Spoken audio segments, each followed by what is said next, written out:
이사야서 43장입니다. 이사야서 43장 14절부터 21절까지 우리 같이 보겠습니다. 이사야 43장 14절에서 21절까지 우리 같이 한 절씩 교독하겠습니다. 너희의 구속자요 이스라엘의 거룩한 이 여호와가 말하노라. 너희를 위하여 내가 바벨론의 사람을 보내어 모든 갈대아 사람에게 자기들이 연락하던 배를 타고 도망하여 내려가게 하리라. 너희 거룩한 이요 이스라엘의 창조자요 너희의 왕이니라. 나 여호와가 이같이 말하노라. 바다 가운데 길을 큰 물 가운데 지름길을 내고 병거와 말과 군대와 용사를 끌어내어 그들이 일시에 엎드려 일어나지 못하고 소멸하기를 꺼져가는 등불 같게 하였느니라. 너희는 이전 일을 기억하지 말며 옛날 일을 생각하지 말라. 보라, 내가 새 일을 행하리니 이제 나타낼 것이라. 너희가 그것을 알지 못하겠느냐? 반드시 내가 광야의 길을 사막의 강을 만들리니 장차 들짐승 곧 승냥이와 타조도 나를 존경할 것은 내가 광야의 물을 사막의 강을 내어 내 백성 내가 택한 자에게 마시게 할 것임이라. 이 백성은 내가 나를 위하여 지었나니 나를 찬. 아멘. 2019년 특별 새벽 규몽회에 오신 여러분들을 주님의 이름으로 환영합니다. 이번 그 특세를 통해서 성령께서 우리의 마음에 광야 같은 우리의 마음에 길을 내시고 또 사막 같은 우리의 마음에 강을 만드시는 은혜를 경험하게 되기를 축복합니다. 오늘 여기 이 본문 말씀은 참 재미있는 말씀이에요. 여러분, 이것은 앞으로 일어날 100년 후에 일어날 일을 아직 일어나지 않은 일이에요. 일어날 일을 지금 이사야가 100년 후를 내다보면서 예언한 말씀이에요.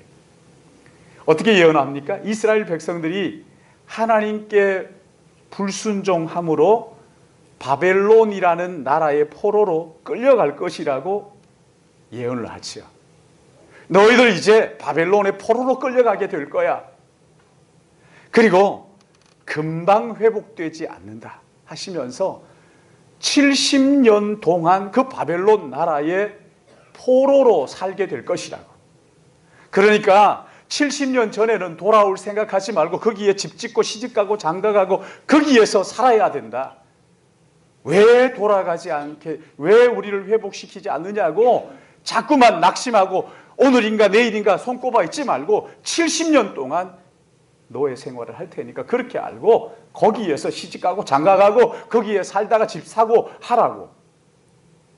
그렇게 지금 그 바벨론 포로로 끌려가지도 않았는데 이런 말씀을 하시는 거죠.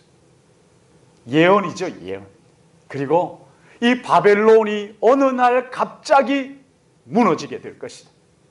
바벨론이 무너지면 페르시아의 고레스가 나와서 너희들을 이스라엘로 다시 본토로 돌려보낼 테니까 그때 너희들 해방시킬 테니까 그렇게 알고 준비하라. 이걸 예언을 하시는 거죠.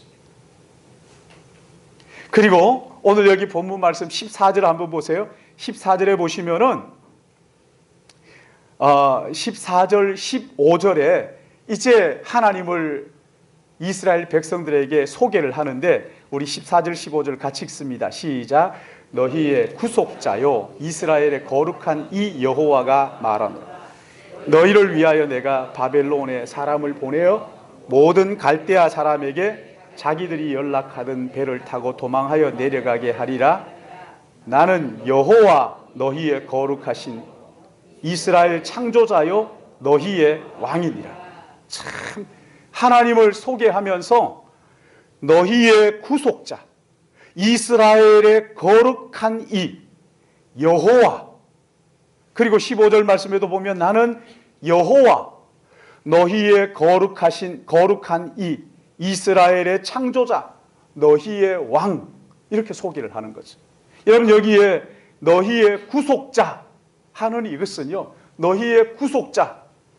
이것은 이스라엘 백성들이 지금 바벨론의 포로로 있을 때 그 포로의 값을 지불하는, 그러니까 쉽게 말하면 우리의 외상값 갚아주는 부모 같은, 지금 하나님을 그렇게 소개하는 거예요. 나는 너희들의 외상값을 갚아주고 그 외상값 때문에 눌려있는 것으로부터 자유하게 하는, 아니 바벨론의 포로로 잡혀가 있을 그때 내가 너희들에게 그 포로의 값을 지불하고 너희에게 구속하고 해방하는 하시는 분이라는 것을 지금 말씀하시는 거죠. 그런가 하면 여기 이스라엘의 거룩하신 이것은요, 이스라엘을 거룩하게 하시겠다는 거죠. 그렇죠?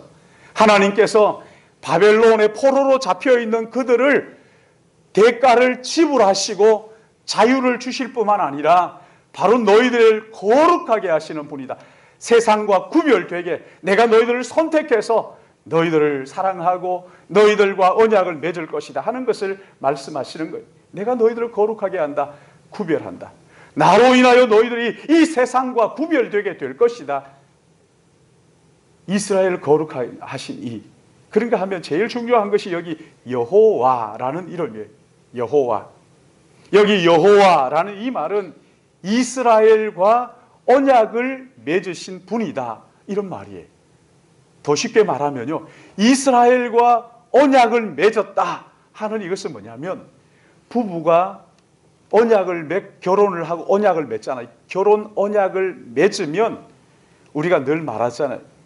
결혼식에 가서 그 하나님께서 언약으로 짝지어 주신 것 사람이 나누지 못한다, 이렇게 말씀을 이제 하나님 말씀을 인용해서 하는데, 여기 여호와 하는 것은 이스라엘과 언약을 맺으시고 부부 관계처럼 이제 한 몸이 되어서 뗄래야 뗄 수 없는, 그런 끊을 수 없는 관계가 되었다, 이것을 말씀하시는 거예요.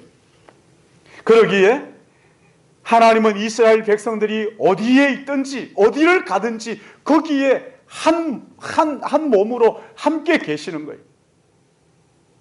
근데 이스라엘 백성들 그렇게 생각하지 않았어요. 여호와 하나님을 부르면서도 여호와 할 때마다 나와 언약을 맺으시고 나와 함께 하시고 나를 아시고 나를 사랑하시는 분, 이렇게 생각하지를 않고 하나님은 예루살렘 성전에 계시는 분, 하나님은 예루살렘 성전을 떠나지 않으시고 거기만 계신다고 이스라엘 백성들은 생각을 한 거죠. 그러니까 바벨론 포로로 끌려갔을 때 여기 바벨론까지 하나님께서 찾아오시겠나, 이러는 거죠. 바벨론까지 내가 이런 자리에 있었는데 하나님께서 나를 찾아오실까? 그러나 여러분, 에스겔서를 보시면 에스겔 1장을 여러분 한번 보세요. 그 뒤로 가서, 에스겔은 겔입니다. 겔인데 그 에스겔 1장 여러분 한번 펼쳐보세요. 거기에 보시면 저는 이 에스겔을 읽으면서 제 마음속에요, 여기 1절 한번 보시면 30째 해, 그러니까 바벨론 포로로 끌려가서 30년 지난 30째 해 초 닷새에 내가 그발 강가에 사로잡힌 자 중에 있을 때 어떻게 됐어요? 하늘이 열리며, 그 다음에 에스겔이 뭘 봤다는 거죠? 그래서 얼마나 기대가 돼요. 에스겔이 본 하나님의 모습이 도대체, 야, 내가 에스겔서를 통해서 하나님을 보는구나 하고 계속 읽었더니만, 여러분 거기 한번 그발 강가에서 여호와의 말씀이 부시 아들 제사장 나 에스겔에게 특별히 임하고 여호와의 권능이 내 위에 있으니라. 성령의 능력이 자기 위에 있어서 이제 드디어 하나님을 보는 거예요. 내가 보니 북쪽에서부터 북풍과 큰 구름이 오는데 그 속에 불이 번쩍번쩍하여 그 빛이 그 사방에 비치며 그 불 가운데 단쇠 같은 것이 나타나 보이고 그 속에 내 생물의 형상이 나타나는데, 자, 지금 여러분 하나님 보셨어요? 이 말씀 가운데 보셨어요? 안 보셨어요? 에스겔 봤어요. 4절 우리 같이 읽으십시다. 시작. 내가 보니 북쪽에서 폭풍과 큰 구름이 오는데 그 속에 불이 번쩍번쩍하여 빛이 그 사방에 비치며 그 불 가운데 지금 하나님의 보좌를 이 에스겔이 보는 거예요. 근데 거기에 보니까 그 북쪽에서부터 오고 있는, 북쪽에서 폭풍과 큰 구름이 오는데 그 속에 불이 번쩍번쩍하면서 드디어 그 안에 하나님께서 계시는 거죠. 여호와 하나님이 계신다고 딱 봤는데 그 여호와 하나님이 어떤 모습으로 보여요? 단 쇠같이. 여러분, 쇠가 벌겋게 달아있으면 그거 쳐다볼 수 있어요, 없어요? 여러분, 안 보이죠? 그거 못 보잖아요. 눈 부셔가지고 못 보잖아요. 지금 에스겔이 하나님을 보는데 눈이 부셔가지고 못 보는 거죠. 단쇠 같은 분이 그 보좌에 앉으셨더라. 그러면서 여러분 여기 쭉 보면요, 양사방의 짐승들을 이야기하고 그 1장을 다 한번 읽어보시면 무슨 말이야 도대체 하지만 그러나 이런 거구나. 여러분 제 말을 듣고 가서 성경을 보시면 보이실 거예요. 이게 사방에 소 모습도 있고 뭐 호랑이 모습도 있고 이렇게 네 생물의 모습이 보이고 이렇게 궁창하면서 쭉 설명하고 27절 28절 우리 같이 읽습니다. 시작. 내가 보니 그 허리 위의 모양은 단쇠 같아서 그 속과 주위가 불 같고 내가 보니 그 허리 아래의 모양도 불 같아서 사방으로 광채가 나며 그 사방 광채 모양은 비 오는 날 구름 위에 있는 무지개 같으니 이는 여호와의 영광의 형상의 모양이라. 내가 보고 엎드려 말씀하신 이의 음성을. 여러분 여기에 참 재미있는 말씀들이 1장 속에, 에스겔 1장 속에 들어있는데 하나님이 보일락말락 하다가 보였는데 눈이 부셔가지고 안 보이고, 보일락말락 하다가 보이는데 눈이 부셔서 안 보이고, 무지개 같고 단쇠 같고 하면서 여기 여호와 하나님의 보좌를 지금 보여주고 있는 거예요. 집에 가서 한번 보세요. 이 보좌가 얼마나 아름다운지, 얼마나 영광스러운지 이걸 마음에 담고요, 보좌 위에 있는 그 수정 같은 맑은 물결과 보좌 그 허리에 단쇠 같은 그 밑에 있는 바퀴며 위에 있는 날개며 한번 그림을 그리는 사람이라면은 이걸 한번 그려보면 참 기가 막힐 것 같아요. 근데 여기에서 중요한 게 뭐냐면요, 하나님의 보좌에 바퀴가 있어요. 바퀴가 뭡니까? 움직이는 거잖아요. 바퀴가 있어야 굴러가는 거잖아요. 어디든지 가는. 여러분 근데 이 바퀴도요 어디든지 가지는 못하죠. 바퀴 있으면 마른 땅은 달릴 수 있지만 강과 바다는 어떻게 해요? 갈 수 있어요, 없어요? 없잖아요, 그렇죠? 강과 바다에는 어떻게 해야 그거 지나갈 수 있어요? 강을 말려버려요? 그럴 수도 있지만 여기를 보시면요, 하나님의 보좌에 바퀴만 달려있는 게 아니에요. 그렇죠? 날개가 있어요.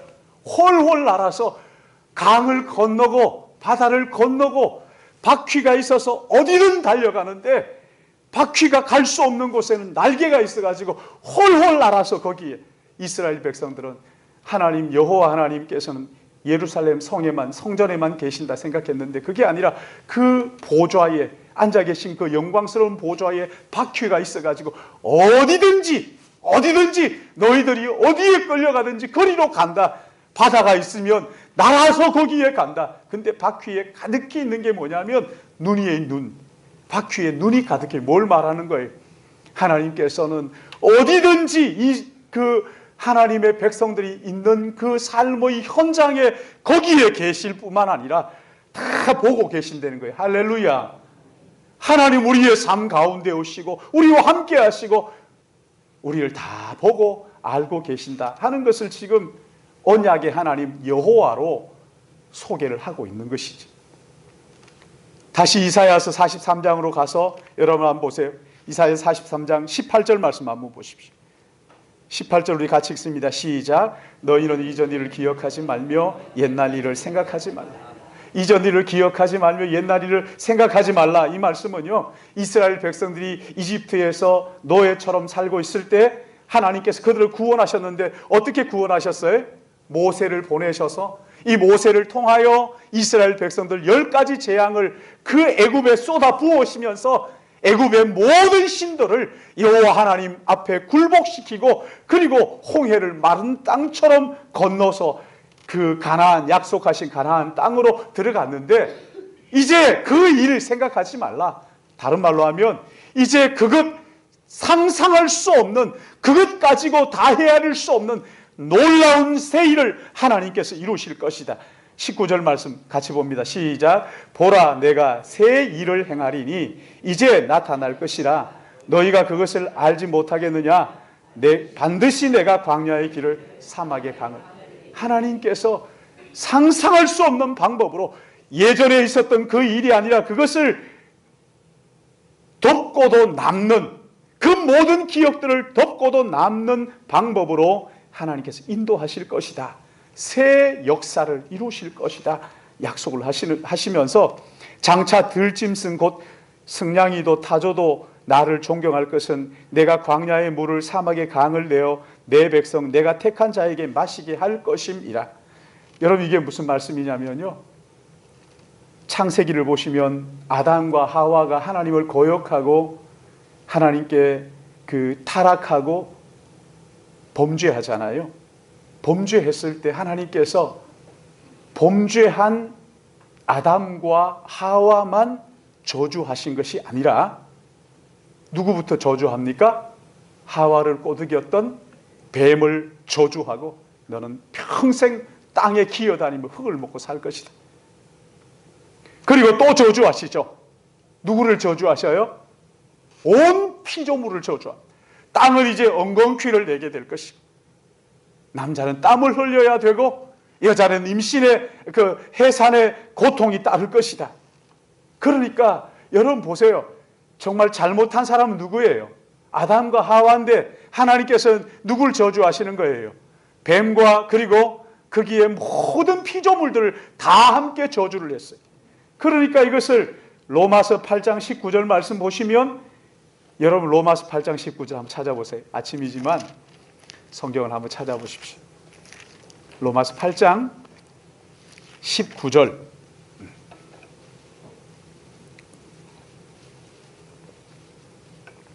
아담의 범죄로 말미암아 하나님께서 저주한 이 피조물들이 하나님께서 얼마나 이 사람을 애지중지했던지, 사람이 타락하니까 그 사람에 있는 모든 환경을 다 저주를 하시죠. 그렇게 저주하고 나니까 이 피조물들이 늘 고대하는 바가 있다고 말하는데, 19절 말씀 같이 봅니다. 시작. 피조물이 고대하는 바는 하나님의 아들들이 나타나는 것이니, 20절 피조물이 허무한데 굴복한 것은 자기의 뜻이 아니요 오직 굴복하게 하시는 이로 말미암음이라.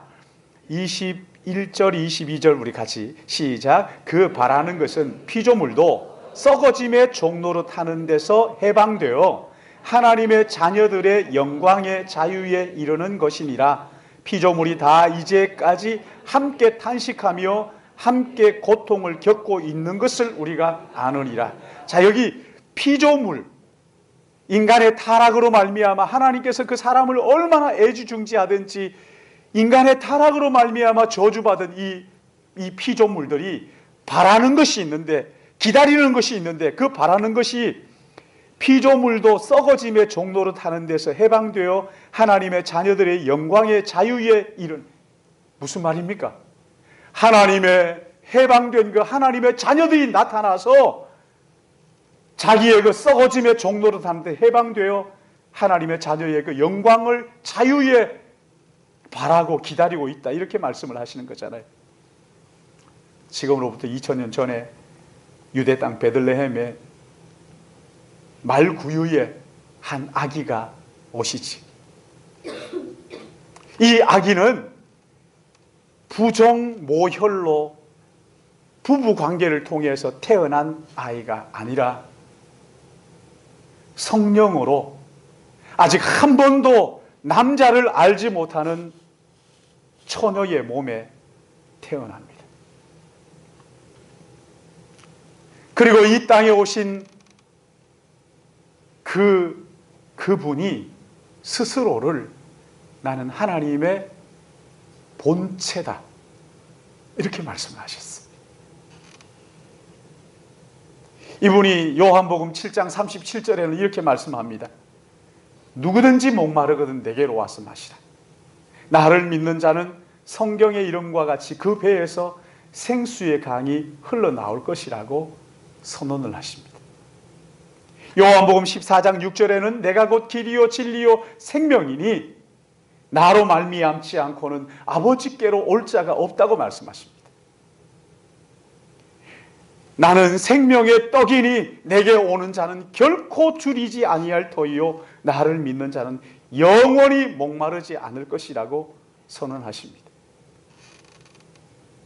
사랑하는 여러분, 내 영혼에 황량한 광야 같고 나의 영혼의 그 목마름 때문에 갈증할 이런 우리를 향하여 이 땅에 주님이 오셔서 내가 너희의 길이 되어 주겠다. 내가 너희의 생명수가 되어 주겠다. 내가 너희의 생명의 떡이라고, 나를 먹으라고. 우리 주님 참된 길과 생수와 진리로 이 땅에 오셨습니다. 그 예수 그리스도를 마음속에 믿고 영접하게 되면 다시 목마르지 않는, 광야 길에서 길을 헤매지 않고 진리의 길을 따라 행할 뿐만 아니라 영원히 목마르지 않을 것이라고 약속을 하셨습니다. 저는 이번 특별 새벽 부흥회가 이런 주님의 은혜를 우리의 온 삶으로 경험하는, 이전 일을 기억하지 말고 옛 일을 생각하지 말라. 보라 내가 새 일을 행하리니, 새 일을 행하리니. 우리 주님께서 우리 안에 이루시는 새 일을 행하시는 이 놀라운 은혜가, 이 은혜를 경험하는 특별 새벽 부흥회가 되기를 주님의 이름으로 축원합니다. 시간마다 참여하셔서 말씀을 통하여 우리 안에 광야의 길을 만드시고 우리 안에 사막의 강을 만드셔서 온 세계가 함께 하나님의 구원을 노래하고 찬양하는, 내가 이 백성을 나를 위하여 지었나니 나의 찬송을 하게 하려 함이라 하시는 대로 찬양이 우리 가운데서 흘러나오는 특별 새벽 부흥회가 되시기를 주님의 이름으로 축원합니다. 우리 같이 한번 따라하십시다. 주여 광야의 길을 사막의 강을 만드소서. 주여 광야의 길을 사막의 강을 만드소서. 우리 안에 이런 은혜가 있기 바랍니다. 살아가시는 주님, 이 아침에 우리를